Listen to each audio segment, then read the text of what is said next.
ګڼ شمېر کسان کوشش کوي چې امریکې هېواد ته د تللو لاره پیدا کړي.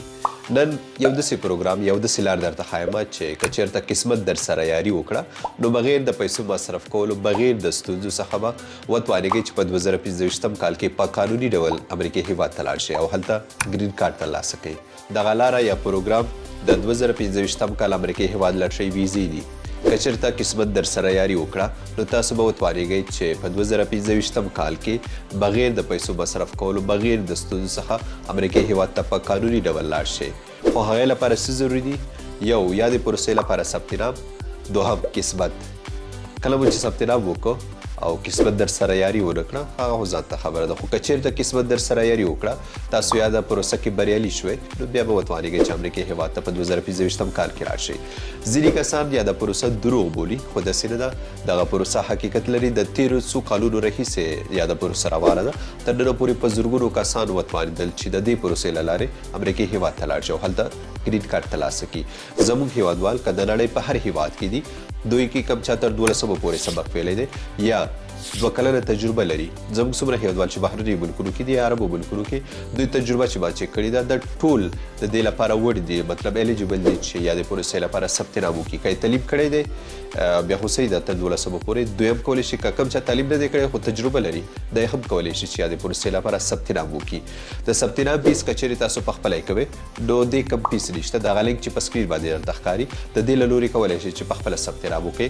که یې خپله نشئ کولی نو داسې یو څوک وګورئ چې یا د پروسې لپاره تاسو ته په ښه ډول باندې ثبت نام وکړي. ولې ما تجربه کړې دي هغه کسان چې په تېرو کالونو کې بریالي شوي دي یا د پروسې لپاره خو دوی ثبت نام غلط کړی دی یا نام غلط ورکړی دی یا تاریخونه غلط ورکړي دي یا ادرس غلط ورکړی دی نو دوی بیا نه دي توانېدلي چې مخکې پروسه یوسي.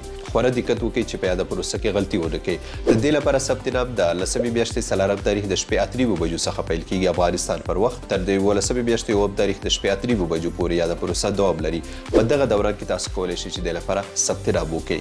په دې کې د تېرو کلونو پر سر هندوستان، پاکستان، نور ډېر ملکونه چې دي هغه نه شامل خو خوشبختانه افغانستان پکې شامل دی. نو کوشش وکړئ کوم څوک چې هېواد ته تلل غواړئ یا د پروسه کې ګډون وکړئ. نور قسمت پورې تړلې ده. موږ تېر کالونو ډېرو کسانو د ثبت نام کړی نو اکثرو به دا فکر کوو چې موږ به بریالي وو خو داسې نه ده. لټرۍ خو تاسو ټولو ته پته ده چې لټرۍ پروسه څنګه وي هغه قسمت پورې تړلې وي. او بل نه مهمه خبره دا ده چې ثبت نام یو ځل وکړئ. هسې نه چې تاسو څو ځله ثبت نام وکړئ بیا ترېنه ختمېږئ ځکه چې دغه پروسه ټوله کمپیوټر باندې چک کېږي. نو تاسو ته پته ده که کم چا دویم ځل ته ثبت نام کړی و یو ځل ثبت نام صحیح دی خو که چا دوباره کړی و نو دوی بیا ترې ختمېږي. نو همدې له وجې تاسو یو وار ثبت نام وکړئ. نور قسمت پورې تړلې ده چې څه کېږي ټولو ملکونو ته کم چې د 2025 کال لټرۍ ویزو لپاره الیجیبل دي مطلب وړ دي دوی لپاره ټوټل 55,000 ویزې دي. نو ګورئ چې قسمت چا سره یاري کوي. که د دې په اړه کوم نوي څه هغې لپاره خپل ټایمز تعقیب کړئ. په اخر کې یو یادونه کومه کوم څوک چې عربي ملکونو کې دي خاص کر اماراتو کې نو دوی کولی شي که چېرته خپله ثبت نام نشي کولی دوی کولی شي چې موږ سره تماس ونیسي. پیکیجونه ټول راتلونکي کومه یو ویډیو ممکن ټیک ټاک کې تاسو ته ښکاره شي یا که ټیک ټاک کې نه نو د فیسبوک سټوري باندې به تاسو ته ښکاره شي. هغه معلومات در سره وګورئ همغه اصول همغه پیکیجونو له لارې موږ تاسو ته ثبت نام کولی شو. خو کوشش اول په خپله وکړئ چې ثبت نام وکړئ. مننه.